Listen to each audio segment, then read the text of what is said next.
नमस्कार दोस्तों, मैं दिग्विजय सिंह आप सबका बहुत स्वागत करता हूं दिग्विजय इकोनॉमिका में। कैसे हैं आप लोग और कैसे चल रही है आपकी जीत की तैयारी। मेरे बहुत से व्यूअर हैं जो ये चाहते हैं कि मैं एक वीडियो बनाऊं रूपी डेप्रिसिएशन की।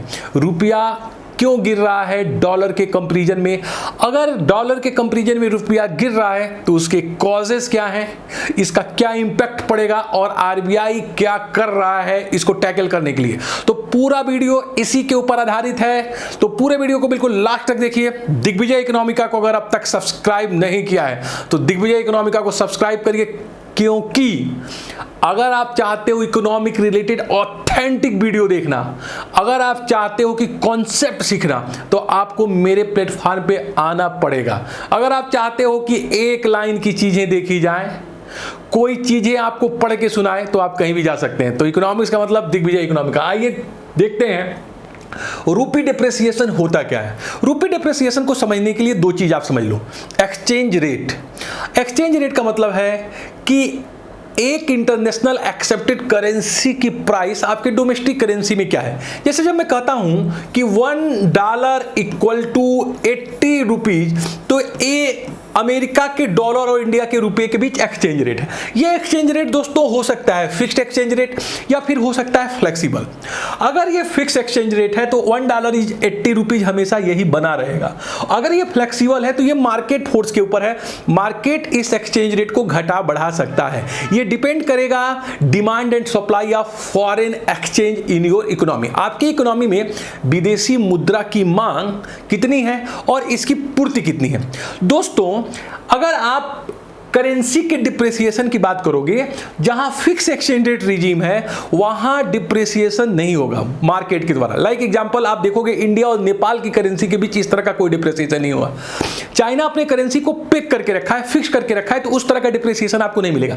लेकिन भारत जैसे देश में जहां पे फ्लेक्सिबल या फ्लोटिंग एक्सचेंज रेट है, वहां पे आप देखोगे कि मार्केट जो फोर्सेज हैं, मतलब भारत में डॉलर की कितनी डिमांड हो रही है या भारत से डॉलर कितना जा रहा है, इसके ऊपर डिपेंड करता है रुपए की प्राइस। तो आप देखोगे जो फ्लेक्सिबल एक्सचेंज रेट होता है, एक होता है फ्री फ्लोट सिस्टम और दूसरा होता है मैनेज फ्लोट सिस्टम। भारत में है मैनेज फ्लोट सिस्टम। बहुत बार एक प्रश्न पूछा गया है यूजीसी नेट में। जो मैनेज फ्लो सिस्टम है, इसमें जो है डॉलर के आने या जाने से भारत और डॉलर के बीच एक्सचेंज रेट डिटरमाइन होगा। इसमें जो भी डिप्रिसिएशन या एप्रिसिएशन होगा वो inflow of dollar and outflow of dollar पे होगा। लेकिन यहां पे एक शब्द मैनेज है, इसका मतलब अगर ये फ्लक्चुएशन ज्यादा होगा तो आरबीआई इसमें इंटरवेन करेगा, इसको रोकने का पूरा प्रयास करेगा। अब आइए कॉन्सेप्ट इसको समझने के बाद मैं देखता हूं कि रूपी डिप्रिसिएशन जो हो रहा है, या फिर आप कहते हो रूपिंग फॉलिंग, या फिर आप कहते हो रूपी डेप्रिसिएशन, हिंदी में कहते हो रुपया कमजोर हो रहा है, डॉलर शक्तिशाली हो रहा है, इसका थियरी क्या है, ये कैसे होता है। रूपी डिप्रिसिएट अगर हो रहा है, अगर आप लोग पढ़ रहे हो कि आजकल $1 इक्वल टू 80 रुपीज का जो साइकोलॉजिकल एक लेवल था, जैसे बोलते हो ना कि 300 से ज्यादा रन बना दिए तो एक साइकोलॉजिकल प्रेशर है, ऐसे एक साइकोलॉजिकल जो लेवल था कि $1 इक्वल टू 80 रुपीज होगा तो थोड़ी प्रॉब्लम होगी, तो उस लेवल पे आ गया। $1 की कीमत 80 रुपीज आ गई, तो रुपया गिरा क्यों, इसके पीछे थियरी क्या है। देखो सिंपल सी थियरी है, ज्यादा सोचने की बिल्कुल जरूरत नहीं है। देखो एक्चुअली ये होता है कि मान लो कि ये इंडिया की इकोनॉमी है, ये इंडिया की इकोनॉमी है, हमारी इकोनॉमी है, इंडिया की इकोनॉमी है। इसमें जो है every point of time dollar inflow हो रहा है, हमेशा डॉलर आ रहा है भारत में। ये क्या हो रहा है, एक तरीके से एफडीआई इनफ्लो हो रहा है, कहीं से भी डॉलर इनफ्लो हो रहा है, अभी मैं बता रहा हूं। और every point of time dollar Bharat से जा भी रहा है, आउटफ्लो हो रहा है।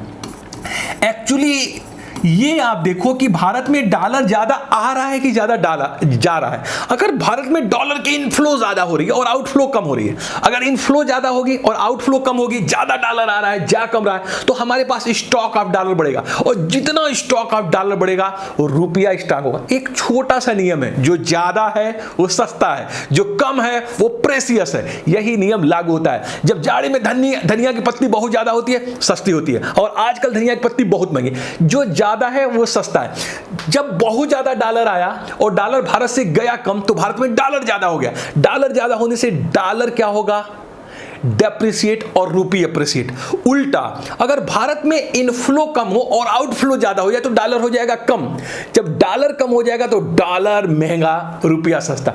सिंपल सा कॉन्सेप्ट है बेटा, बस ज्यादा सोचना ही नहीं। Inflow of dollar and outflow of dollar. If inflow of dollar greater than outflow of dollar, then dollar stock increase and dollar value depreciate and rupee appreciate.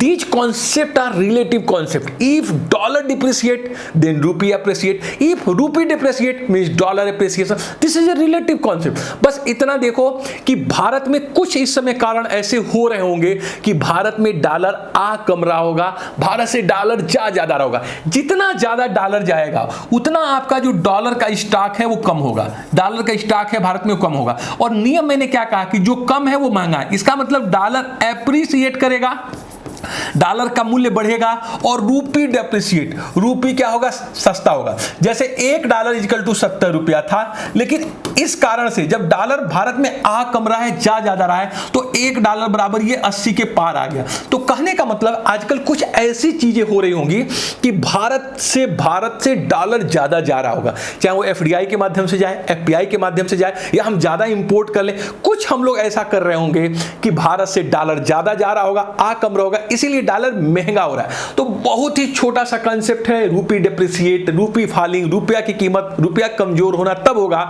जब भारत से डॉलर जाता है ज्यादा, आता है कम। Inflow of dollar is lesser than outflow of dollar. ज्यादा outflow हो रहा है। अब आप देखो ऐसा क्यों हो रहा है, इसके पीछे लॉजिक क्या है, what is the causes of रूपी डिप्रिसिएशन। अभी आप समझ गए होंगे कि कुछ ऐसे कारण हो रहे होंगे जिससे भारत से डॉलर ज्यादा जा रहा होगा, आ कम रहा है। तो फर्स्ट काज है क्रूड प्राइसेस।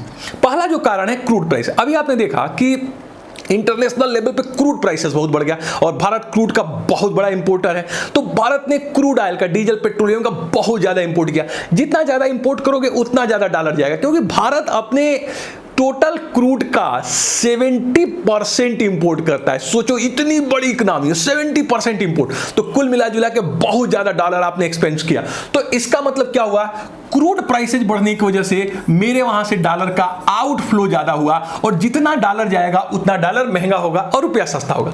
दूसरा, USA rate of interest hike. अभी आपने देखा कि यूएसए में पिछले 41 ईयर से सबसे ज्यादा इन्फ्लेशन रेट मिला, और सबसे ज्यादा इन्फ्लेशन रेट अगर है तो कोई भी इकोनॉमी की जो सेंट्रल बैंक है, जैसे यूएस में फेडरल रिजर्व सिस्टम, वहां की सेंट्रल बैंक है, वो रेट ऑफ इंटरेस्ट को हाई करेगा ताकि इन्फ्लेशन को टैकल करे। तो जितना वो रेट ऑफ इंटरेस्ट को हाई करेगा उतना इन्वेस्टर्स को ज्यादा अपॉर्चुनिटी दिखाई देगी यूएस में। इसका वजह से जितना यूएस ने अपने इंटरेस्ट रेट को बढ़ाया है, भारत से जो विदेशी इन्वेस्टर्स है यहां से पैसा लगा के यूएस में लगाया है ताकि उनको बेहतर रिटर्न्स मिले। इसका मतलब यहां से बहुत ज्यादा डॉलर आउटफ्लो हुआ during the expectation of a rise in interest rate in US. US में जितना ज्यादा इंटरेस्ट रेट हाई होगा उतना ज्यादा यहां से डॉलर वहां पे फ्लो कर जाएगा। तीसरा कारण है रसिया यूक्रेन वार। रसिया यूक्रेन वार की वजह से इंटरनेशनल लेवल पे डिमांड एंड सप्लाई जो चेन है इंटरप्ट हुई। जो रसिया चीजों का एक्सपोर्ट करता था इंटरनेशनली वो कम हुआ। इसकी वजह से जो इसेंशियल प्रोडक्ट के प्राइस महंगे हुए और उसका सब्स्टिट्यूट महंगा हुआ, जिससे इंपोर्ट बिल बढ़ता गया, डॉलर का पेमेंट बढ़ता गया। इसका मतलब जितना ज्यादा आपका डॉलर का पेमेंट करोगे उतना ज्यादा आपको डॉलर आउटफ्लो होगा और रुपया जो है कमजोर होगा। FPI withdrawal. आप देखो फॉरेन पोर्टफोलियो इन्वेस्टर्स एक ऐसा वर्ग है जो सिर्फ प्रॉफिट के लिए आता है। वो देखता है कि कहां के मार्केट बेहतर परफॉर्मेंस कर रहे हैं। जब उनको लगता है कि इंडिया का मार्केट बेहतर परफॉर्मेंस कर रहा है तो यूएस से पैसा यहां लगाते हैं, लेकिन जब उनको लगता है कि यूएस ज्यादा परफॉर्मेंस कर रहा है बेटर तो यहां से पैसा वहां लेके आए। यहां देखोगे जो एफपीआई विड्रॉवल है वो भारत से बहुत हुआ है। अगर आप देखोगे पिछले 6 मंथ में 2320 अरब रुपया निकाला गया है इन्वेस्टर्स के द्वारा। उनको लग रहा है कि जो इंटरनेशनल क्योस की स्थिति है उसमें अमेरिका सबसे ज्यादा सेफ है, वहां रेट ऑफ इंटरेस्ट भी हाइक हो रहा है, कोई इस तरह का रिसेशनरी ट्रेंड्स बहुत ज्यादा वहां नहीं दिखाई दे रहा और पूरा ग्लोबल एक रिसेशनरी ट्रेंड्स है आफ्टर कोविड। तो उनको लग रहा है कि ज्यादा परफॉर्मेंस बेटर यूएस कर सकता है, इसलिए यहां से इन्वेस्टर पैसा निकाल लें। जितना ज्यादा एफपीआई से पैसा फ्लाइट करेगा, जितना डॉलर जाएगा उतना भारत के पास डॉलर का स्टॉक कम होगा और डॉलर होगा महंगा। दोस्तों आगे है डॉलर इंडेक्स। आप देखो कि एक डॉलर इंडेक्स बना है जो दुनिया के अन्य करेंसी के कंपैरिजन में दिखाता है कि डॉलर का परफॉर्मेंस कैसा रहा है। जो भी इंटरनेशनल एक्सेप्टेड करेंसी है, पाउंड, यूरो, जितने भी इंटरनेशनल एक्सेप्टेड करेंसी है, पाउंड हो गया, यूरो हो गया, आपका रेनमी हो गया, तो इनके अकॉर्डिंग ये देखते हैं कि किस तरीके का परफॉर्मेंस है। उसमें आप देखोगे कि जो पिछले साल है वो 9% का ग्रोथ दिखाया डॉलर इंडेक्स, जो दिखाता है कि दुनिया के अन्य करेंसी के कंपैरिजन में यूएस ने सबसे बेहतर परफॉर्मेंस किया है, यूएस के डॉलर में। तो जितना ज्यादा डॉलर का परफॉर्मेंस बेटर होगा उतना ही ज्यादा इसकी डिमांड बढ़ेगी, और जितना डॉलर की डिमांड बढ़ेगी उतना ज्यादा ये बेहतर होगा यूएस की इकोनॉमी के लिए, उतना ज्यादा उनके वहां कैपिटल इनफ्लो होगा और भारत से आउटफ्लो, जितना आउटफ्लो होगा उतना भारत की प्रॉब्लम्स क्रिएट होगी। इंपैक्ट ऑफ डॉलर डिप्रिसिएशन, अब अगर डॉलर डिप्रिसिएट कर रहा है तो इसका इंपैक्ट क्या पड़ेगा? सबसे पहला इंपोर्ट, आपके इंपोर्ट महंगे हो जाएंगे, बिना कुछ किए दिए आपका इंपोर्ट महंगा हो जाएगा। जब आप पहले सामान मंगाते थे तो $1 में आप मंगाते थे, $1 थे दोस्तों, $1 में आप मंगाते थे, 70 रुपए के सामान मंगा लेते थे $1 में। अब चूंकि $1 बराबर ये 80 रुपया हो गया तो $1 के लिए आपको 10 रुपए ज्यादा पे करने पड़ेंगे। इसका मतलब हमारा इंपोर्ट बिल महंगा होता जाएगा, हमको विदेशी सामान ज्यादा पैसा देके चुकानी होगी। जो हम 70 रुपए में खरीद लेते थे अब हमें 80 रुपये में। तो जितना इंपोर्ट है वो महंगा होगा, और जितना इंपोर्ट महंगा होगा हमारे वहां डोमेस्टिक लेवल पे वो प्रोडक्ट महंगे होते जाएंगे। इसलिए आप देखोगे कहीं ना कहीं लिंक है ये इन्फ्लेशन से भी। दूसरा एक्सपोर्ट, आपसे ये सवाल पूछा जाता है कि डिप्रिसिएशन में कौन सा वर्ग है जो खुश होता है? वो होता है एक्सपोर्टर, जिसको दुनिया से डॉलर मिल रहा है वो खुश होगा। आप जरा सोचिए, जितने भी लोग हैं जो डॉलर की रिमिटेंस से प्राप्त हो रहे हैं वो खुश होंगे। पहले उनको $1 में 70 रुपया मिलता था, अब उनको $1 में 80 रुपया हो रहा है। तो जितने डॉलर कमाने वाले लोग हैं, जितने एक्सपोर्टर हैं, या फिर जो विदेशी लोग, भारत के लोग विदेश में रह रहे हैं, वो अपने घरेलू रिमिटेंसेस भेजते हैं, वो लोग बहुत खुश होंगे। अगर पहले $1,000 मिलते थे 70,000 रुपए पाते थे, अब घर वाले 80,000 रुपए पा रहे हैं, ओ गॉड कितना खुश होंगे ना। आप जरा सोचो, इसका मतलब जो एक्सपोर्ट है आपका वो बेहतर परफॉर्मेंस करेगा, एक्सपोर्टर खुश होंगे, एक्सपोर्टर की अर्निंग बढ़ेगी। लेकिन इसका एक बहुत खराब चीज है trade deficit. Trade deficit and current account deficit बढ़ जाता है। क्यों? क्योंकि आप इंपोर्ट बिल बहुत ज्यादा चुका रहे होते हो और आपका जो एक्सपोर्ट है वो दुनिया में सस्ता हो गया रहता है। तो देखो ये क्या होता है, रूपी डिप्रिसिएशन की वजह से एक चीज आती है, तुम्हारी ट्रेड अकाउंट डेफिसिट बढ़ती है। क्योंकि जो चीजें हैं ना विदेशी, चाहे आप ऑयल की बात करो, आईफोन की बात करो, जितनी भी महंगी चीजें हैं जो आप इंपोर्ट करें, सब के सब डॉलर के रूप में महंगे हो गए। इसलिए आप देखो जून में जो हमारा बैलेंस ऑफ ट्रेड है ना वो $26 बिलियन हो गया जून महीने में, और करेंट अकाउंट डेफिसिट इस ईयर का $105 बिलियन, मतलब ये हाईएस्ट है अब तक का। तो बहुत ज्यादा एक प्रॉब्लम आता है कि जब पेमेंट बिल आप डॉलर में ज्यादा करते हो तो करंट अकाउंट डेफिसिट और ट्रेड डेफिसिट बढ़ जाता है। इसके वजह से आता है इन्फ्लेशन। मैंने कहा कि आप ज्यादातर चीजों को इंपोर्ट करते हो, लाइक एग्जांपल आप मोबाइल सेट इंपोर्ट कर रहे हो, क्रूड ऑयल इंपोर्ट कर रहे हो, इसेंशियल इंपोर्ट्स जो है रॉ मटेरियल के फॉर्म में, उसको जैसे मेडिसिन है तो आप जो उसके इंग्रेडिएंट है वो आप इंपोर्ट करें, तो जितने रॉ मटेरियल वो आपके महंगे हो जाएंगे। इससे क्या होता है, पूरा का पूरा महंगाई आ जाता है। क्रूड ऑयल की प्राइसेस बढ़ती हैं, वो महंगे होगा तो क्रूड ऑयल से एक चेन इफेक्ट जनरेट होगा, डीजल पेट्रोलियम की कीमत बढ़ने से, तो इन्फ्लेशन आ जाता है। ओके ना। और इसमें जो टूरिज्म आप करने जाते हो वो आपको महंगा होगा। अगर आपको मैच देखने जाना है तो आपको डॉलर ज्यादा पे करना पड़ेगा, जो स्टूडेंट यहां से पढ़ रहे हैं उनको ज्यादा डॉलर आपको भेजना पड़ेगा। तो कई तरह की इकोनॉमी में प्रॉब्लम्स है, बट एक जगह पे जो एक्सपोर्ट है उसकी अर्निंग बढ़ जाती है, बाकी आप देख रहे हो ये प्रॉब्लम्स क्रिएट हो जाते हैं। जब ये चीजें होती है तो ऐसे में आरबीआई हाथ के ऊपर हाथ रख के नहीं बैठता है, क्योंकि हमारे वहां मैनेज फ्लोट एक्सचेंज सिस्टम है। मतलब जब एक्सचेंज रेट में ज्यादा दिक्कत होगी तो आरबीआई इंटरवेन करेगा। ऐसे में जो स्टेरलाइजेशन की पॉलिसी, देखिए कई बार नेट जेआरएफ में क्वेश्चन ये पूछा गया, स्टेरलाइजेशन की पॉलिसी अडॉप्ट करता है आरबीआई।